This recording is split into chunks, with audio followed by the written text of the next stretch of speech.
Hi guys! So yan, bumili pala tayo ng Lotus 6-gallon vacuum wet and dry vacuum. So eto siya. Yan, i-unboxing natin today. So ang model nito is LT18128B 6-gallon vacuum wet and dry. So 1,200 watts na siya.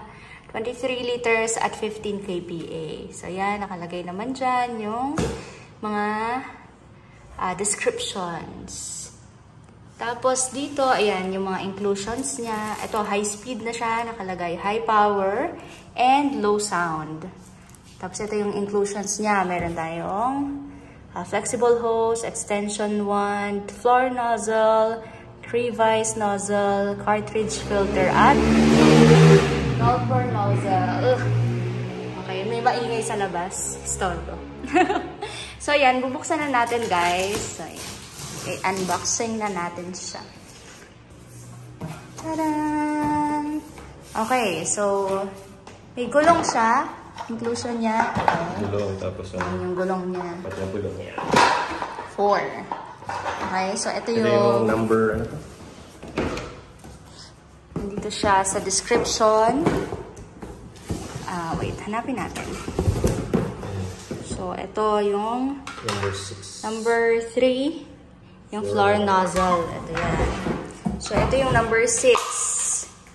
Yung ating sulfur nozzle. Tapos, may dalawang extension wand. Tapos, ito yung number 4, crevice nozzle. Ayan, para sa mga singit-singit.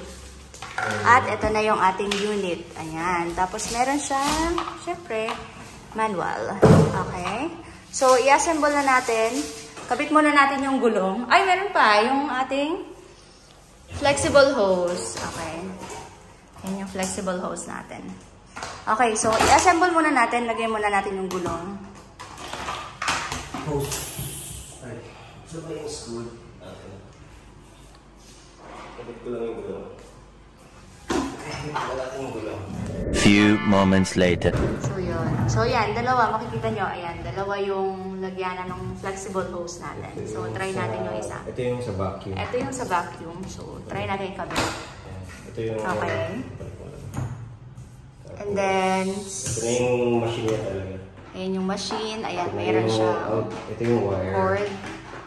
Saksakan natin. Mahaba naman yung wire. Okay. So, ito try natin siyang gamitin, guys. Ayan. So, try natin dito sa bintana. Ayan. So, saksak mo lang yung unit. Tapos, ayun yung on-off. Tapos, yung nozzle niya. Yung zero. Ano? Survey. Yung circle. Circle yun yung off. Tapos yung Off. buwan niya. Okay. Magana siya. So, try natin dito sa window. Ayan. Nakita mo. Ang mga ikabok dyan.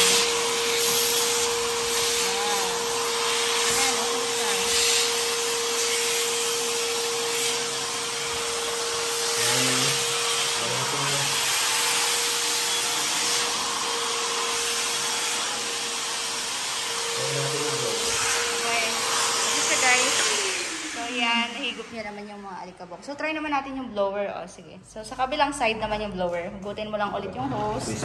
Tapos, sa kabilang side. Yan. Okay?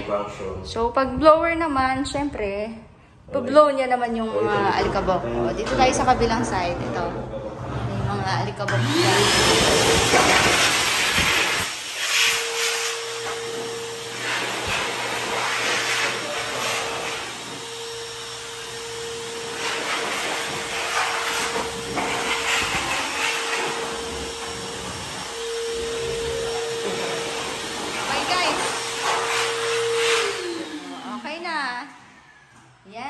Very useful ng ating vacuum at sobrang gaan gamitin. Ito, pwede mo itong So, pwede mo pa siyang i-extend kung kailangan mo ng mahaba. Tapos ito, para sa floor. Ayan, try naman natin sa floor.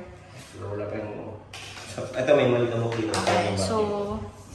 May malikabok dito. Ayan, ito yung alikabok. So, try natin sa mga alikabok na yan.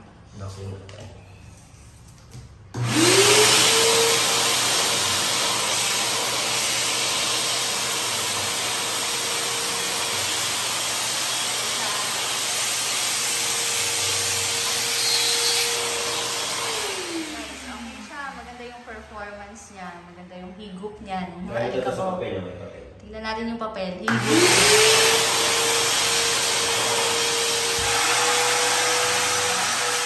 Lakas. Okay. Nice, nice. Tapos yan, pagka ililigpit nyo, pwede nyo i-safe keep dyan yung mga additional na extension hose niya. O, diba? Madali lang siyang itago. Yes. So, itatabi nyo lang na buo ganito yung I-roll nyo lang yung flexible hose. So, okay na. Okay. Good job. Nice. Very nice. Very sulit purchase ang ating Lotus Vacuum Wet and Dry. Pag i-roll nyo yung wire, Right. So, roll nyo lang dyan sa may pinaka-handle niya sa top. pag itatabi na lang. Okay na. Okay. Thank you guys. Thank you for watching.